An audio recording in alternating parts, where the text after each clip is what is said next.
everyone, ഈ വീഡിയോയിൽ international conventions and environmental issues എന്ന ടോപ്പിക്കുമായിട്ട് ബന്ധപ്പെട്ട് കേരള സെറ്റ് ജാനുവരി 2024 പരീക്ഷയിൽ ചോദിച്ചിട്ടുള്ള ഒരു ക്വസ്റ്റ്യൻ ആണ് നമ്മൾ എക്സ്പ്ലോർ ചെയ്യാനായിട്ട് പോകുന്നത്. So when you consider current affairs, നിങ്ങൾക്കറിയാം കേരള സെറ്റിന്റെ സിലബസിൽ current affairs S A part, it's A unit. അതിനകത്ത് എൻവയറൺമെന്റൽ ഇഷ്യൂസ്, അതിനോടനുബന്ധിച്ച് വന്നിട്ടുള്ള പ്രത്യേകമായിട്ടുള്ള അല്ലെങ്കിൽ പ്രധാനപ്പെട്ട കൺവെൻഷൻസ്, എഗ്രിമെന്റ്സ്, പ്രോട്ടോകോൾസ് ഒക്കെ നമുക്ക് ചോദിക്കാൻ സാധ്യതയുള്ള ഏരിയ ആണ്. സോ നമ്മൾ ഈ ഒരു ക്വസ്റ്റ്യൻ സ്പെസിഫിക്കലി ഇവിടെ ഫോക്കസ് ചെയ്യുന്നതിന്റെ ഉദ്ദേശം, ഈ ഒരു ക്വസ്റ്റ്യനിലൂടെ 4 പ്രധാനപ്പെട്ട എൻവയറൺമെന്റൽ കൺവെൻഷൻസ് അല്ലെങ്കിൽ എൻവയറൺമെന്റൽ ഇഷ്യൂസുമായിട്ട് ബന്ധപ്പെട്ട 4 പ്രധാനപ്പെട്ട ഇന്റർനാഷണൽ കൺവെൻഷൻസ് ആയിരിക്കും നമ്മൾ എക്സ്പ്ലോർ ചെയ്യാനായിട്ട് പോകുന്നത്. സോ ഇത് മാത്രമല്ല, ഇതിനോടനുബന്ധിച്ച് ഒരുപാട് ഇതുപോലെയുള്ള പ്രോട്ടോകോൾസും എഗ്രിമെന്റ്സും ട്രീറ്റീസും കൺവെൻഷൻസും ഒക്കെ നമുക്ക് പഠിക്കാനായിട്ടുണ്ട്. സോ അതിൻ്റെ ഒക്കെ വളരെ ഡീറ്റെയിൽഡ് ആയിട്ടുള്ള ക്ലാസ്സസ് നമ്മുടെ LMS പ്ലാറ്റ്ഫോമിൽ അവൈലബിൾ ആണ്. ആൻഡ് ഓൾസോ നമ്മുടെ ലൈവ് സെഷൻസിലും നമ്മളിത് ഓൾറെഡി കഴിഞ്ഞ എക്സാംസിനൊക്കെ മുമ്പ് നമ്മൾ കവർ ചെയ്തിട്ടുള്ള ഒരു ഏരിയ ആയിരുന്നു. സോ ഈ ഒരു സെഷനിൽ particularly we are going to focus on 4 important international conventions.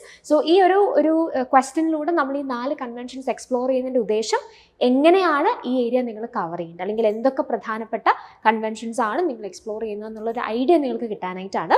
So let's go to the question. ആദ്യം നമുക്ക് ആ ക്വസ്റ്റ്യൻ ഒന്ന് നോക്കാം, അതിനുശേഷം ഈ 4 പ്രധാനപ്പെട്ട കൺവെൻഷൻസ് നമ്മൾ എക്സ്പ്ലോർ ചെയ്യുന്നതായിരിക്കും. സോ ക്വസ്റ്റ്യൻ ഒരു മാച്ച് ദ ഫോളോയിങ് ക്വസ്റ്റ്യൻ ആയിരുന്നു. List 1 we have the different international conventions on environmental issues. List 2 അത് എസ്റ്റാബ്ലിഷ്ഡ് ആയിട്ടുള്ള ഇയേഴ്സ് ആയിരുന്നു നമുക്ക് സ്പെസിഫിക്കലി തന്നിട്ടുണ്ടായിരുന്നത്. അപ്പോൾ ഇയേഴ്സ് വളരെ ഇമ്പോർട്ടൻ്റ് ആയിട്ടുള്ള ഒരു കാര്യമാണ്. ആൻഡ് ഓൾസോ നിങ്ങൾ പഠിക്കുന്ന സമയത്ത് നമുക്ക് ഒരുപാട് കൺവെൻഷൻസും പ്രോട്ടോകോൾസ് ഒക്കെ പഠിക്കാനുണ്ട്. സോ അത് പഠിക്കുന്ന ടൈമിൽ ആ ഒരു ക്രൊണോളജിക്കൽ ഓർഡറിൽ തന്നെ അത് പഠിക്കുന്നത് വളരെയധികം ഹെൽപ്ഫുൾ ആയിരിക്കും. സോ ആദ്യം വന്ന കൺവെൻഷൻസ് ആദ്യം എടുക്കുന്നു, അതിന് ശേഷം പിന്നീട് ഏതാണ് വന്നത്. അപ്പോൾ ആ ഒരു ഇയേഴ്സ് നിങ്ങൾക്ക് ഓർത്തിരിക്കാനും, അല്ലെന്നുണ്ടെങ്കിൽ ആ ഒരു ഈവൻ ഇങ്ങനെ ഒരു മാച്ച് ദ ഫോളോയിങ് ക്വസ്റ്റ്യൻ വരുമ്പോഴും ഇയറിൽ നിങ്ങൾക്ക് ഒരു കൺഫ്യൂഷൻ വന്നാൽ പോലും ക്രൊണോളജിക്കലി നിങ്ങളത് പഠിച്ചിട്ടുണ്ട് എന്നുണ്ടെങ്കിൽ, അല്ലെങ്കിൽ ആദ്യം വന്നത് ഏത്, അത് കഴിഞ്ഞിട്ട് ചെയ്ത് എന്നുള്ളൊരു ഓർഡറിൽ നിങ്ങളത് പഠിച്ചാൽ പല ക്വസ്റ്റ്യൻസിലും നമുക്ക് ആൻസറിലേക്ക് എത്താനായിട്ട് എളുപ്പമുണ്ടാവും. സോ ആ രീതിയിൽ നിങ്ങൾ ഈ ഒരു ഏരിയനെ എക്സ്പ്ലോർ ചെയ്യുക. സോ ഇയർ ഓർത്തിരിക്കാൻ കഴിഞ്ഞാൽ നല്ലതാണ്. And also chronological order base ചെയ്തിട്ട് ക്വസ്റ്റ്യൻസ് വരാം. നിങ്ങൾക്ക് ഒരു 4-5 കൺവെൻഷൻസ് തന്നതിന് ശേഷം അതിനെ ഓർഡറിൽ അറേഞ്ച് ചെയ്യാനായിട്ട് വേണമെങ്കിൽ ചോദിക്കാം. ആൻഡ് ഓൾസോ ഈ ഓരോ കൺവെൻഷൻസും ഫോക്കസ് ചെയ്യുന്ന ഏരിയ എന്താണ്, ഈ ഓരോ കൺവെൻഷൻസും ഓരോ എൻവയറൺമെന്റൽ ഇഷ്യൂവിനെ ഫോക്കസ് ചെയ്ത്, അല്ലെങ്കിൽ ഓരോ കൺസേൺസ് ആണ് ഈ ഓരോ കൺവെൻഷൻസും എന്ത് ചെയ്യുന്നത്, ഡീൽ ചെയ്യുന്നത്. അപ്പോൾ എന്തുമായി റിലേറ്റ് ചെയ്തിട്ടാണ് ഈ കൺവെൻഷൻസ് ഒക്കെ വന്നിട്ടുള്ളത് എന്നുള്ളൊരു അണ്ടർസ്റ്റാൻഡിങ്ങും വളരെയധികം ഇമ്പോർട്ടൻ്റ് ആണ്. അപ്പോൾ ഈ ക്വസ്റ്റ്യൻ എന്തായാലും ഒരു പാറ്റേൺ ഓഫ് ക്വസ്റ്റ്യൻ ആണ് ഈ ഒരു ഏരിയയിൽ നിന്ന് ചോദിക്കുന്നത്. Of course match the following ആണ്. വേറെ ലിസ്റ്റ് 1 നമുക്ക് ഡിഫറെൻറ്റ് എൻവയറൺമെന്റൽ ഇഷ്യൂസും ലിസ്റ്റ് 2 ഇയേഴ്സും തന്നിട്ടുണ്ട്. അതിനെ കൃത്യമായിട്ട് മാച്ച് ചെയ്യുക എന്നുള്ളതാണ് നമ്മളുടെ ക്വസ്റ്റ്യൻ. നമ്മൾ ചെയ്യാനായിട്ട് പോകുന്നത് ഈ 4 കൺവെൻഷൻസിൽ ഈ ഓരോ കൺവെൻഷനും നമ്മൾ അതിൻ്റെ കൃത്യമായിട്ടുള്ള ഓർഡറിൽ തന്നെ, ആ ഇയേഴ്സ് ബേസ് ചെയ്തിട്ടുള്ള ഓർഡറിൽ ക്രൊണോളജിക്കലി നമ്മളൊന്ന് എക്സ്പ്ലോർ ചെയ്യാനായിട്ട് പോവാണ്. ആൻഡ് ഓൾസോ ഈ ഓരോ കൺവെൻഷൻസും എന്താണ് ഫോക്കസ് ചെയ്യുന്നത് എന്നുള്ളത് നമുക്ക് നോക്കാം. So from the given options, അല്ലെങ്കിൽ ലിസ്റ്റിൽ തന്നിരിക്കുന്ന കൺവെൻഷൻസിൽ ആദ്യമായിട്ട് വരുന്ന കൺവെൻഷൻ എന്ന് പറഞ്ഞാൽ റംസാ കൺവെൻഷൻ ആണ്. സോ ദാറ്റ് ഹാപ്പൻഡ് ഇൻ 1971 ഈ ഒരു കൺവെൻഷൻ അഡോപ്റ്റ് ചെയ്യപ്പെടുന്നത്. ആൻഡ് ഇതിൻ്റെ മെയിൻ ആയിട്ടുള്ള ഫോക്കസ് എന്താണ്, it's A convention on wetlands. Wetlands എന്ന് പറഞ്ഞാൽ എന്താ, തണ്ണീർത്തടങ്ങളുടെ കൺസർവേഷനുമായിട്ട് ബന്ധപ്പെട്ട്, അല്ലെങ്കിൽ അതുമായിട്ട് ബന്ധപ്പെട്ടിട്ടുള്ള ഡിഫറെൻറ്റ് റിസോഴ്സസിനെ പ്രൊട്ടക്റ്റ് ചെയ്യുക, കൺസർവ് ചെയ്യുക എന്നുള്ള ഉദ്ദേശത്തിൽ വന്നിട്ടുള്ളൊരു കൺവെൻഷനാണ് റംസാ കൺവെൻഷൻ അല്ലെങ്കിൽ conference, which is the convention on wetlands. So ഇത് പല കൺവെൻഷൻസും അല്ലെങ്കിൽ കോൺഫറൻസസും നമ്മൾ എക്സ്പ്ലോർ ചെയ്യുന്ന സമയത്ത് നമുക്ക് മനസ്സിലാക്കാൻ കഴിയുന്ന ഒരു കാര്യം, അതൊക്കെ ആ ഒരു പെർട്ടിക്കുലർ കൺവെൻഷൻ അഡോപ്റ്റ് ചെയ്തിരിക്കുന്ന സ്ഥലങ്ങളുടെ പേരിൽ അറിയപ്പെടുന്നതായിട്ട് നമുക്ക് കാണാനായിട്ട് സാധിക്കും. സോ റംസാ കോൺഫറൻസും അങ്ങനെ തന്നെ ഒരു കൺവെൻഷനാണ്. So this convention was adopted in the Iranian city of Ramsar in 1971 and that's why we call it as a Ramsar conference. And ഇത് 1971 അഡോപ്റ്റ് ചെയ്യപ്പെടുകയും 1975 അത് officially it came in to force in 1975. So ഈ year ആണ് നമുക്കിവിടെ specify ചെയ്ത് നോക്കേണ്ടത്. It was adopted in the Iranian city of Ramsar in 1971 and ഇത് തണ്ണീർത്തടങ്ങളുടെ വെറ്റ്ലാൻഡ്സിൻ്റെ കൺസർവേഷനുമായിട്ട് ബന്ധപ്പെട്ടിട്ട് വന്നിട്ടുള്ളൊരു കൺവെൻഷനാണ്. So it's an intergovernmental treaty that provides the framework for the conservation and wise use of wetlands and their resources. നമ്മൾ already പറഞ്ഞതുപോലെ തന്നെ വെറ്റ്ലാൻഡ്സിൻ്റെയും അവിടെയുള്ള ഡിഫറെൻറ്റ് റിസോഴ്സസിൻ്റെയും protection as well as conservation and അതിൻ്റെ വൈസ് ആയിട്ടുള്ള യൂസേജ്, അതിനെ ഫോക്കസ് ചെയ്യുന്നൊരു കൺവെൻഷൻ ആയിട്ടാണ് കൺവെൻഷൻ ഓൺ വെറ്റ്ലാൻഡ്സ് അല്ലെങ്കിൽ റംസാ കോൺഫറൻസ് നമ്മൾ ഐഡൻറ്റിഫൈ ചെയ്ത ഇയർ മറക്കരുത്, that is 1971. So moving into the next convention, ആ ലിസ്റ്റിൽ നമുക്ക് തന്നിരിക്കുന്ന പ്രൊവൈഡഡ് ആയിട്ടുള്ള കൺവെൻഷൻസിൽ രണ്ടാമത് വരുന്നത് ഏതാണ്, that's Vienna convention and it came in 1985. Vienna convention came in 1985. So ഈ ഒരു കൺവെൻഷനെ കുറിച്ച് പറയുമ്പോൾ ഇതിൻ്റെ ഒരു മേജർ ഫോക്കസ് എന്ന് പറയുന്നത് ഓസോൺ ലെയറിൻ്റെ പ്രൊട്ടക്ഷനാണ്. സോ ഒരു 1970, 1980s ഒക്കെ ആയ സമയത്താണ് ഈ ഓസോൺ ലെയറിൻ്റെ പ്രൊട്ടക്ഷനെ കുറിച്ച് വളരെയധികം ആളുകൾ കൺസേൺഡ് ആവുകയും ആ ടൈമിൽ ഉപയോഗിച്ച CFC, ക്ലോറോഫ്ലൂറോ കാർബൺ പോലെയുള്ള സബ്സ്റ്റൻസസ് ഓസോൺ ഡിപ്ലീഷന് കാരണമാകാൻ സാധ്യതയുണ്ട് എന്നുള്ള റിസർച്ചുകളൊക്കെ തുടങ്ങുന്നത്. ആൻഡ് ലേറ്റർ ഓൺ എന്ത് സംഭവിച്ചു?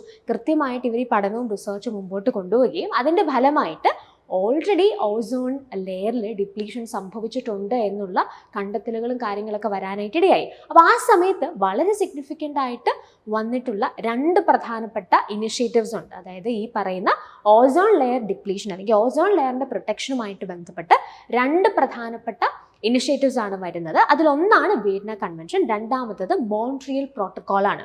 Vienna convention and Montreal protocol ഇത് രണ്ടും എന്തിനെ ഫോക്കസ് ചെയ്തിട്ടാണ്?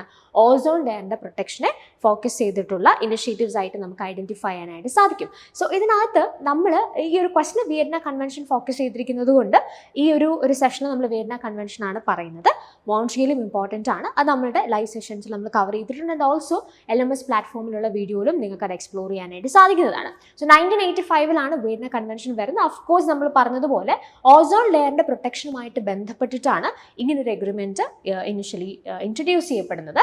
ഇതിൻ്റെ മെയിൻ ആയിട്ടുള്ള ഫോക്കസ് എന്തായിരുന്നു? ഇതിൻ്റെ focus reduction in the production of CFCs or chlorofluorocarbons due to their contribution to the destruction of the ozone layer resulting in an increased threat of skin cancer. അപ്പോൾ particularly CFC അല്ലെങ്കിൽ ക്ലോറോഫ്ലൂറോകാർബൺസിൻ്റെ usage അത് reduce ചെയ്യുക, അത് gradually അതിൻ്റെ ഒരു ഉപയോഗം പ്രൊഡക്ഷനൊക്കെ reduce ചെയ്ത് അത് എലിമിനേറ്റ് ചെയ്യുക എന്നുള്ളൊരു ഉദ്ദേശമായിരുന്നു. Because it contributes to the destruction of the ozone layer. അങ്ങനെ ഓസോൺ ലെയർ ഡിസ്ട്രക്ട് ചെയ്യുന്നത് ഇവൻ ഹ്യൂമൻ ലൈഫിന് തന്നെ അതൊരു ഭീഷണിയായിട്ട് വരാനായിട്ട് സാധ്യതയുണ്ട്. മോൺട്രിയൽ പ്രോട്ടോക്കോളിൽ we have a list of ozone depleting substances, ozone ഡിപ്ലീഷന് കാരണമാകുന്ന ഗ്രൂപ്പ് ഓഫ് സബ്സ്റ്റൻസസിനെ തന്നെ ഇറാഡിക്കേറ്റ് ചെയ്യാൻ അല്ലെങ്കിൽ എലിമിനേറ്റ് ചെയ്യുക എന്നുള്ള ഉദ്ദേശത്തിലാണ് മോൺട്രിയൽ പ്രോട്ടോക്കോൾ വന്നിരിക്കുന്നതായിട്ട് നമുക്ക് ഐഡൻറ്റിഫൈ ചെയ്യാൻ പറ്റുന്നത്. അപ്പോൾ ഇത് രണ്ടും നിങ്ങൾ ഇമ്പോർട്ടൻ്റ് ആയിട്ട് ഓർക്കുക.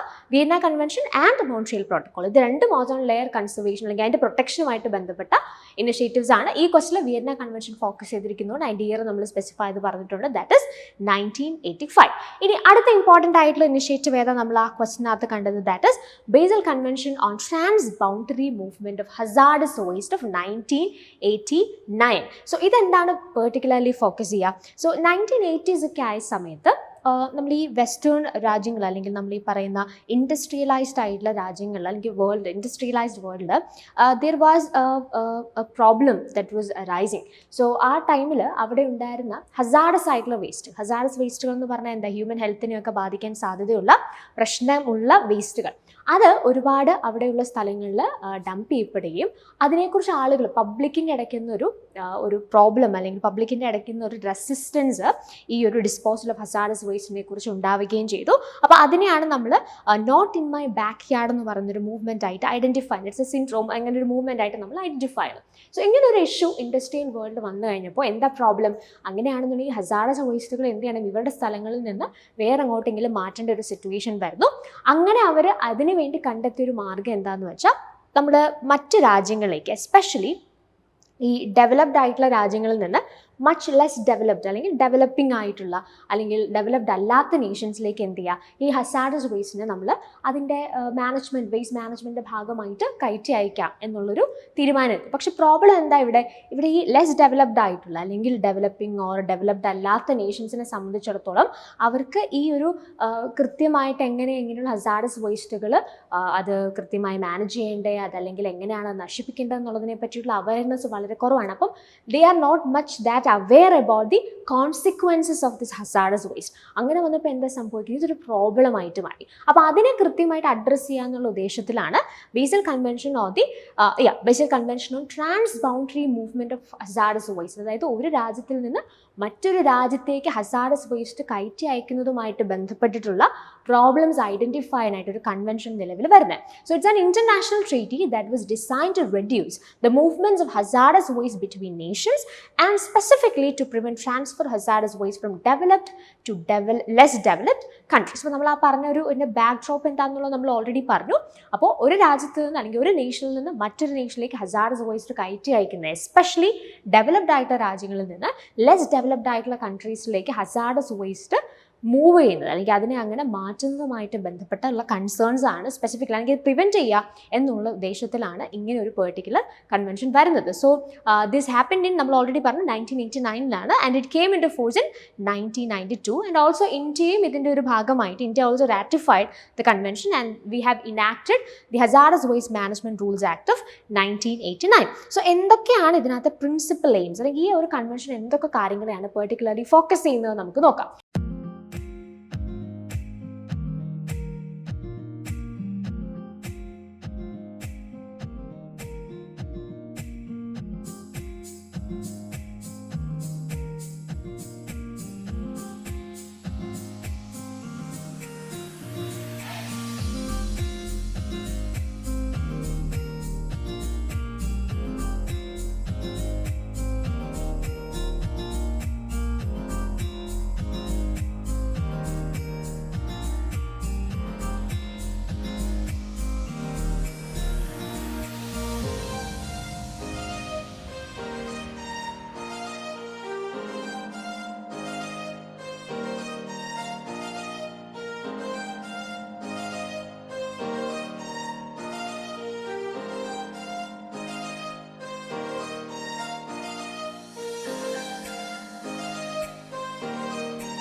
The reduction of hazardous waste generation and the promotion of environmentally sound management of hazardous waste wherever the place of disposal. അപ്പോൾ ഒന്നാമത്തെ എയിം എന്ന് പറഞ്ഞാൽ മാക്സിമം ഹസാർഡസ് വേസ്റ്റുകൾ അല്ലെങ്കിൽ ഭീഷണിയാവുന്ന രീതിയിലുള്ള വേസ്റ്റുകളുടെ ഉൽപ്പാദനം അല്ലെങ്കിൽ അത് ഉണ്ടാവുന്നത് മാക്സിമം റെഡ്യൂസ് ചെയ്യുക. ഇനി അങ്ങനെയല്ല അത് ഉണ്ടാവുന്ന സിറ്റുവേഷൻസ് ആണെന്നുണ്ടെങ്കിൽ എൻവയൺമെൻ്റലി സൗണ്ട് ആയിട്ട് അല്ലെങ്കിൽ എൻവയൺമെൻറ്റൽ ഫ്രണ്ട്ലി ആയിട്ടുള്ള മാനേജ്മെൻറ്റ് സിസ്റ്റം ഇതിനു വേണ്ടി കണ്ടെത്തുക. മറ്റൊരു പ്രധാനപ്പെട്ട ഉദ്ദേശം എന്തായിരുന്നു?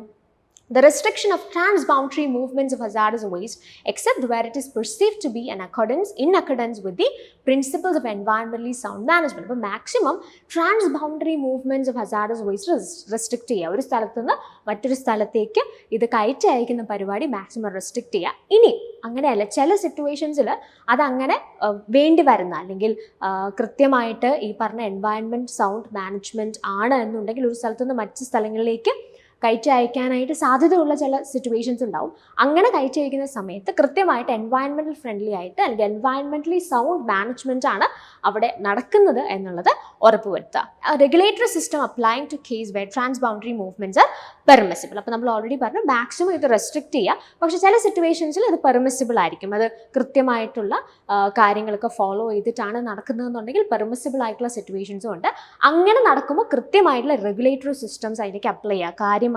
കാര്യക്ഷമമായിട്ടാണ് നടക്കുന്നത് എന്നുള്ളത് ഉറപ്പുവരുത്തുക. അപ്പോൾ ഇതായിരുന്നു മെയിൻലി ഈ ഒരു കൺവെൻഷൻ്റെ പ്രധാനപ്പെട്ട എയിം എന്ന് പറയുന്നത്. സോ ഇത് ഏത് വർഷമാണ് വന്നത് നമ്മൾ പറഞ്ഞു? 1989. Okay, moving to the next convention or conference that is mentioned there, that is Stockholm Convention on Persistent Organic Pollutants of 2001. So ഇതാണ് അടുത്ത പ്രധാനപ്പെട്ട ഒരു കൺവെൻഷൻ അല്ലെങ്കിൽ കോൺഫറൻസ് നമുക്ക് ആ ലിസ്റ്റിൽ തന്നിരിക്കുന്നത്. അപ്പോൾ Stockholm convention on persistent organic pollutants എന്തിനെയാണ് ഫോക്കസ് ചെയ്യുന്നത് നമുക്ക് നോക്കാം. ഇറ്റ്സ് എൻ ഇന്റർനാഷണൽ എൻവയൺമെന്റൽ treaty signed on 22nd May 2001 in Stockholm and effective from 17th May 2004 that aims to eliminate or restrict the production and use of persistent organic pollutants. അതായത് POPs എന്ന് പറയും. പൊല്യൂട്ടൻസിൻ്റെ list നമ്മൾ പറയുമ്പോൾ it's A very important pollutant. നമ്മൾ അത് എന്താണെന്നുള്ളത് പിന്നീട് ഞാൻ പറയാം.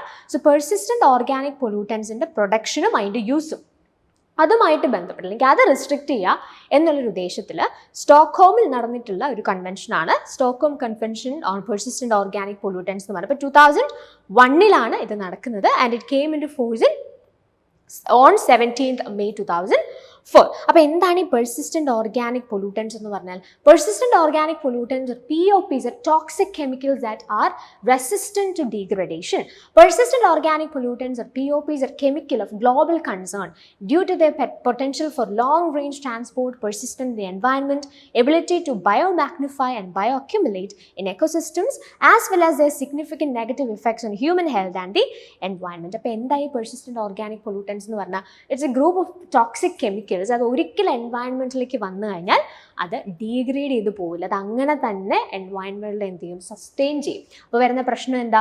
ഇത് ഒരു സ്ഥലത്ത് ഓൾറെഡി നമ്മൾ പറഞ്ഞു, ഒരു തവണ ഈ കെമിക്കൽസ് അറ്റ്മോസ്ഫിയറിലേക്ക് വന്നാൽ അത് it is resistant to degradation. അത് ഡീഗ്രേഡ് ചെയ്ത് നശിച്ചു പോകില്ല. അത് അങ്ങനെ തന്നെ പെർസിസ്റ്റൻ്റ് ആയിട്ട് എൻവയൺമെൻറ്റിൽ ഉണ്ടാവും. പിന്നുള്ളൊരു പ്രശ്നം എന്ന് വെച്ചാൽ ഇതിന് വളരെ പൊട്ടൻഷ്യൽ ഉണ്ട് ഒരു സ്ഥലത്ത് നിന്ന് മറ്റൊരു സ്ഥലത്തേക്ക് പല രീതികളിൽ മൂവ് ചെയ്യാനായിട്ട്. അപ്പോൾ ഇതൊരു ഗ്ലോബൽ കൺസേൺ ആണ്. ഒരു സ്ഥലത്ത് നിന്ന് വളരെ ഈസിലി ഇതിന് മറ്റൊരു സ്ഥലത്തേക്ക് എന്ത് ചെയ്യാൻ പറ്റും? അത് മൂവ് ചെയ്യും. ആ ഒരു പൊട്ടൻഷ്യൽ വളരെയധികം സിഗ്നിഫിക്കൻ്റ് ആയിട്ട് ഒരു ഗ്ലോബൽ കൺസേൺ ആയിട്ടിരിക്കുന്ന കാര്യമാണ്. ആൻഡ് ഓൾസോ ഇത് വൺസ് ഇത് എൻവയൺമെൻറ്റിലേക്ക് വന്ന അത് ഓൾറെഡി നമ്മൾ പറഞ്ഞു അത് പെർസിസ്റ്റൻ്റ് ആണ്. അതിൻ്റെ കൂടെ ഇതെന്ത് ചെയ്യും? ബയോ മാഗ്നിഫൈ ചെയ്യും. ഇതിൻ്റെ ഒരു റിസൾട്ട് അപ്പോൾ വളരെ വലിയ രീതിയിൽ എൻവയൺമെൻറ്റിനെയും ഹ്യൂമൻ ഹെൽത്തിനെയും ഒക്കെ ബാധിക്കാനായിട്ടുള്ള സാധ്യതകളുണ്ട്. അപ്പോൾ അങ്ങനെയുള്ളൊരു ഗ്രൂപ്പ് ഓഫ് ടോക്സിക് കെമിക്കൽസിനെയാണ് നമ്മൾ പെർസിസ്റ്റൻ്റ് ഓർഗാനിക് പൊല്യൂട്ടൻസ് എന്ന് പറയുന്നത്. അപ്പോൾ ഇങ്ങനെയുള്ള ഈ POPs അഥവാ പെർസിസ്റ്റൻ്റ് ഓർഗാനിക് പൊല്യൂട്ടൻസിൻ്റെ യൂസും അതിൻ്റെ പ്രൊഡക്ഷനും റെസ്ട്രിക്ട് ചെയ്യുക എന്നുള്ള ഉദ്ദേശത്തിലാണ് ഈ Stockholm convention on persistent organic pollutants 2001 വരുന്നത്. സോ ഇതിനോടനുബന്ധിച്ച് തന്നെ പറയേണ്ട വളരെ പ്രധാനപ്പെട്ട ഒരു കാര്യം, ഈ സ്റ്റോക്ക്ഹോം കൺവെൻഷൻ എന്ന് പറയുമ്പോൾ V have A Stockholm conference that happened in 1972. അപ്പോൾ അതും ജസ്റ്റ് ഒന്ന് പറയണം തോന്നുന്നു. അപ്പം ഇതാണ് ആക്ച്വലി പറഞ്ഞാൽ ഈ സ്റ്റോക്ക്ഹോം കോൺഫറൻസ് എന്ന് പറയുമ്പോൾ നമുക്ക് ആദ്യം മനസ്സിലേക്ക് വരുന്നത് ഈ 1972 ഈ ഒരു UN കോൺഫറൻസ് ആണ്. അപ്പോൾ ഈ ക്വസ്റ്റിനകത്ത് അവർ ചോദിച്ചിരിക്കുന്നത് ഈ POPs റിലേറ്റഡ് ആയിട്ടുള്ള സ്റ്റോക്ക്ഹോം കൺവെൻഷനാണ്. പക്ഷേ അതൊന്ന് പറയുന്നതിൻ്റെ കൂടെ ജസ്റ്റ് ഇതും കൂടെ നമുക്കൊന്ന് നോക്കാം. ഇതും കൂടെ ഇമ്പോർട്ടൻ്റ് ആയതുകൊണ്ടാണ്. And both of these conventions or conferences held at the same place itself. സ്റ്റോക്ക്ഹോമിൽ തന്നെ നടന്നിട്ടുള്ള വളരെ സിഗ്നിഫിക്കൻ്റ് ആയിട്ടുള്ള മറ്റൊരു കോൺഫറൻസ് ആണ് the United Nations conference on the human environment, which is commonly known as the Stockholm conference. അപ്പോൾ ഈ ഒരു പേര് നിങ്ങൾ ഓർക്കുക, UN conference on the human environment. അത് സ്റ്റോക്ക്ഹോം, സ്വീഡനിലെ സ്റ്റോക്ക്ഹോമിൽ നടന്നതുകൊണ്ട് അത് നമ്മൾ സ്റ്റോക്ക്ഹോം കോൺഫറൻസ് എന്ന് വിളിക്കുന്നു. ജൂൺ 5 മുതൽ 16 വരെ 1972 ഈ കോൺഫറൻസ് നടന്നിട്ടുള്ളത്. ഇതൊന്നും ക്വസ്റ്റ്യൻസ് നിങ്ങൾക്ക് എക്സ്പെക്ട് ചെയ്യാം കേട്ടോ. സോ ഇതിൻ്റെ ഒരു പ്രത്യേകത എന്ന് പറഞ്ഞാൽ UN തന്നെ ഇന്റർനാഷണൽ എൻവയൺമെന്റ് ഇഷ്യൂസിനെ ഫോക്കസ് ചെയ്ത് വന്നിട്ടുള്ള വളരെ ഇമ്പോർട്ടൻ്റ് ആയിട്ടുള്ള ആദ്യത്തെ ഒരു കോൺഫറൻസ് ആയിട്ടാണ് നമ്മൾ സ്റ്റോക്ക്ഹോം കോൺഫറൻസിനെ ഐഡന്റിഫൈ ചെയ്യുന്നത്. ആൻഡ് ഓൾസോ ഇതിൻ്റെ ഒരു ഔട്ട്കം എന്ന് പറയുന്നത്, നമ്മൾ ഏത് കൺവെൻഷൻ ഏത് കോൺഫറൻസ് പഠിക്കുമ്പോഴും അതിൽ നിന്നുണ്ടായിട്ടുള്ള ഔട്ട്കംസ് എന്തെങ്കിലും ഉണ്ടെങ്കിൽ അതും സിഗ്നിഫിക്കൻ്റ്ലി നോക്കുന്നത് നന്നായിരിക്കും. സോ സ്റ്റോക്ക്ഹോം കോൺഫറൻസ് അല്ലെങ്കിൽ UN conference on the human എൻവയൺമെന്റിന്റെ ഏറ്റവും പ്രധാനപ്പെട്ട ഒരു ഔട്ട്കം എന്ന് പറയുന്നത് the creation of the UNEP അഥവാ യുണൈറ്റഡ് നേഷൻസ് എൻവയൺമെന്റ് പ്രോഗ്രാം എന്നുള്ളതാണ്. ഈ UNEPയുടെ പ്രത്യേകത എന്താ? UNEPയുടെ ഫോർമേഷന് ശേഷം പിന്നീട് വന്നിട്ടുള്ള യുഎൻ്റെ പല ഇനിഷ്യേറ്റീവ്സ്, എൻവയൺമെന്റ് റിലേറ്റഡ് ആയിട്ടുള്ള പല ഇനിഷ്യേറ്റീവ്സിനെ ഗൈഡ് ചെയ്യുകയും അതിനെ കോർഡിനേറ്റ് ചെയ്യുകയും ചെയ്തൊരു ബോഡി ആയിട്ടാണ് UNEP ഫംഗ്ഷൻ ചെയ്യുന്നതായിട്ട് നമുക്ക് കാണാനായിട്ട് സാധിക്കുന്നത്. സോ ആ UNEP ക്രിയേറ്റ് ചെയ്തത് എന്തിൻ്റെ ഭാഗമായിട്ടായിരുന്നു? സ്റ്റോക്ക്ഹോം കോൺഫറൻസിൻ്റെ ഭാഗമായിട്ട്, അല്ലെങ്കിൽ സ്റ്റോക്ക്ഹോം കോൺഫറൻസിൻ്റെ റിസൾട്ട് ആയിട്ടാണ് UNEP ഫോർമുലേറ്റ് ചെയ്യുന്നത്. ഓക്കെ, അപ്പോൾ എന്തിനാണ് നമ്മൾ ഈ സ്റ്റോക്ക്ഹോം കോൺഫറൻസ് ഇവിടെ പറഞ്ഞത്? ക്വസ്റ്റനിൽ ഈ സ്റ്റോക്ക്ഹോം കോൺഫറൻസ് നിങ്ങൾക്കില്ല. പക്ഷേ സ്റ്റോക്ക്ഹോം കോൺഫറൻസ് അല്ലെങ്കിൽ സ്റ്റോക്ക്ഹോം കൺവെൻഷൻ എന്നൊക്കെ കേൾക്കുമ്പോൾ പെട്ടെന്ന് യൂഷ്വൽ കേസിൽ നമ്മുടെ മനസ്സിലേക്ക് വരുന്ന ഒരു കോൺഫറൻസ് എന്ന് പറയുന്നത് United Nations conference on the human environment ആണ്. പക്ഷേ ആ ക്വസ്റ്റനിൽ അവർ ഉദ്ദേശിച്ചിരുന്നത് ഈ കോൺഫറൻസ് അല്ല, അത് ആ POPസുമായിട്ട് റിലേറ്റ് ചെയ്തിട്ടുള്ള കോൺഫറൻസ് ആണ്. ബിക്കോസ് നിങ്ങൾക്ക് ആ ഇയേഴ്സ് നോക്കുമ്പോൾ അത് കൃത്യമായിട്ട് ഐഡന്റിഫൈ ചെയ്യാൻ പറ്റും. എന്നിരുന്നാലും ഈ കോൺഫറൻസും വളരെ സിഗ്നിഫിക്കൻ്റ് ആയിട്ട് നമ്മൾ ഇമ്പോർട്ടൻറ്റ് എൻവയൺമെൻറ്റൽ ഇഷ്യൂസ് റിലേറ്റഡ് ആയിട്ടുള്ള കൺവെൻഷൻസും കോൺഫറൻസസും പ്രോട്ടോകോൾസൊക്കെ എക്സ്പ്ലോർ ചെയ്യുന്ന സമയത്ത് ഇമ്പോർട്ടൻ്റ് ആയതുകൊണ്ട് നമ്മൾ ഇതും കൂടെ ജസ്റ്റ് ഒന്ന് പറഞ്ഞു എന്നേ ഉള്ളൂ. So we are coming back to the question. ഇനി ക്വസ്റ്റ്യനിലേക്ക് നമുക്ക് നോക്കാം. സോ ആദ്യം നമുക്ക് കിടക്കുന്ന എന്താ? സ്റ്റോക്ക്ഹോം കൺവെൻഷൻ ആണ് ആദ്യം കിടക്കുന്നത്. സോ സ്റ്റോക്ക്ഹോം കൺവെൻഷൻ എന്താ നിലവിൽ വരുന്നത്? 2001, നമ്മൾ ഏറ്റവും അവസാനം പറഞ്ഞു നിർത്തിയ കൺവെൻഷനാണ് Stockholm convention. That is 2001. Ramsar convention നമ്മൾ പറഞ്ഞു ഈ തന്നിരിക്കുന്ന ലിസ്റ്റിൽ ഏറ്റവും ആദ്യം നടന്നിട്ടുള്ള കൺവെൻഷനാണ് Ramsar convention. So that happen in 1971. നമ്മൾ ഓൾറെഡി പഠിച്ചതാണ്. Vienna Convention comes in, or Vienna Convention was established in the year 1985. 1985 അത് വരുന്നത്. And we have Basel Convention, Transboundary Movement of Hazardous Waste-ഉമായിട്ട് ബന്ധപ്പെട്ടിട്ടുണ്ടായിരുന്ന ഒരു കൺവെൻഷൻ ആണത്. So that was established in the year 1989. അപ്പോൾ അങ്ങനെയാണെങ്കിൽ എങ്ങനെ നമുക്കിത് കണക്ട് ചെയ്യാൻ പറ്റുന്നത്? A4, then we have B3, then we have C, that is 1, and D is 2, right? So A4, B3, C1, D2 is option D. So the right answer is option D itself. So ഈ ഒരു വീഡിയോയിൽ current അഫയേഴ്സുമായിട്ട് ബന്ധപ്പെട്ട വളരെ significant ആയിട്ട് നമുക്ക് അത്യാവശ്യം questions ഒക്കെ ചോദിക്കാറുള്ള, frequently നിങ്ങൾക്ക് ക്വസ്റ്റ്യൻസ് കിട്ടാൻ സാധ്യതയുള്ള ഒരു ഏരിയയിലുള്ള ഒരു ക്വസ്റ്റ്യൻ ആണ് നമ്മൾ എക്സ്പ്ലോർ ചെയ്തത്. സോ ഈ ക്വസ്റ്റ്യനിലൂടെ 4 പ്രധാനപ്പെട്ട എൻവയൺമെൻറ്റൽ റിലേറ്റഡ് ആയിട്ടുള്ള അല്ലെങ്കിൽ എൻവയൺമെൻറ്റൽ ഇഷ്യൂസ് റിലേറ്റഡ് ആയിട്ടുള്ള ഇൻ്റർനാഷണൽ കൺവെൻഷൻസ് ആണ് നമ്മൾ പഠിച്ചത്. ഇതിനും അധികം നിങ്ങൾക്ക് പഠിക്കാനായിട്ടുണ്ട്. അപ്പോൾ അത് ഇമ്പോർട്ടൻ്റ് ആയിട്ടുള്ള എല്ലാ ഏരിയാസും നമ്മളുടെ ക്ലാസ്സസിൽ നമ്മൾ കൃത്യമായി കവർ ചെയ്യാറുണ്ട്. LMSൽ ഇതിൻ്റെ വളരെ ഡീറ്റെയിൽഡ് ആയിട്ടുള്ള വീഡിയോസും നിങ്ങൾക്ക് അവൈലബിൾ ആയിരിക്കും. സോ ഇങ്ങനെ ഒരു കൃത്യമായി സിസ്റ്റമാറ്റിക്കായി എന്ത് പഠിക്കണമെന്ന് ഐഡൻറ്റിഫൈ ചെയ്ത് നിങ്ങൾക്ക് നിങ്ങളുടെ സെറ്റിൻ്റെ പ്രിപ്പറേഷൻ കൂടുതൽ ഇഫക്റ്റീവ് ആക്കാൻ താല്പര്യമുണ്ടെങ്കിൽ തീർച്ചയായിട്ടും Appleby Academyയുടെ സെറ്റ് കോഴ്സസ് നിങ്ങൾക്ക് പരിഗണിക്കാവുന്നതാണ്. സോ ഓൺലൈനായിട്ടാണ് നമ്മൾ സെറ്റ് കോഴ്സസ് പ്രൊവൈഡ് ചെയ്യുന്നത്. നമുക്കൊരു LMS പ്ലാറ്റ്ഫോം ഉണ്ട്, ഒരു online platform which is 24/7 available. നിങ്ങൾക്ക് നിങ്ങളുടേതായിട്ടുള്ള ഫ്ലെക്സിബിൾ ടൈമിൽ നിങ്ങൾക്ക് ഇഷ്ടമുള്ള സ്ഥലത്തിരുന്ന് പഠിക്കാനായിട്ടുള്ള ഓപ്പർച്യൂണിറ്റീസ് അതിനകത്തുണ്ടാവും.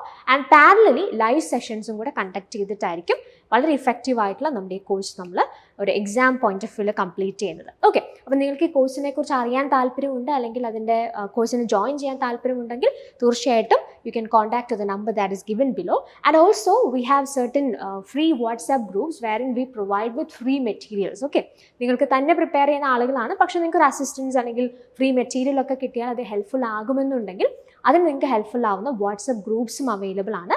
സോ അതിലേക്ക് ജോയിൻ ചെയ്യാനായിട്ടുള്ള ലിങ്കും നിങ്ങൾക്ക് ഡിസ്ക്രിപ്ഷൻ ബോക്സിൽ അവൈലബിൾ ആണ്. സോ അതിന് താല്പര്യമുള്ളവർക്ക് ആ ലിങ്ക് ഉപയോഗിച്ച് വാട്സപ്പ് ഗ്രൂപ്പ്സിലേക്ക് ജോയിൻ ചെയ്യാം. ഫ്രീ മെറ്റീരിയൽ ആക്സസ് ചെയ്ത് നിങ്ങളുടെ പഠനം ഇഫക്റ്റീവ് ആക്കാവുന്നതാണ്. So that's it for this video. So thank you and happy learning.